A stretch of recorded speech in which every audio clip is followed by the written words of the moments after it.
అసలే 10,000 ఖర్చు అయింది. బైక్లో అసలు ఏం చేశారో కూడా అర్థం కావట్లే. ఆ స్పీడోమీటర్ ఒకటి పని చేస్తుంది, కంటికి అది ఒకటే కనిపిస్తుంది, మిగతా పార్ట్స్ అన్నీ అన్నారు.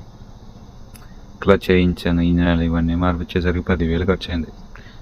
ఇక మా నాన్నగారు కింద నుంచి పైదా చూశారు. నాన్న బుజ్జి, నీకు నేను 10,000 ఫస్ట్ టైం ఖర్చు పెట్టాను రా, ఇంత బడ్జెట్ ఎక్కువగా ఇదే ఫస్ట్ టైం పెట్టడం. పద పద పద, ఆఫీస్కి లేట్ అయిపోతుంది, వద్దులే, మళ్ళీ ఇంకో 10,000 ఇంకేళ్ళ నుంచి పెట్టను, కానీ స్లోగా వెళ్ళు, లేట్ అయితే అయింది. స్పీడ్ బ్రేకర్ అది వద్దురా నాన్న బుజ్జి, అంత నిదానంగా వెళ్ళు, 10,000 సేవ్ అవుతాయి. మళ్ళీ గొంతులు వస్తున్నాయి, జాగ్రత్త, నిదానంగా వెళ్ళు. వెరీ గుడ్ నాన్న బుజ్జి. వేళ ఎవరైనా ఉన్నారా?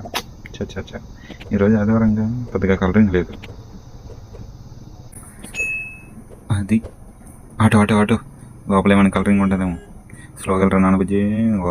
ఎవరు లేరురా, ఇంకో ఆటో వెళ్తున్నారు.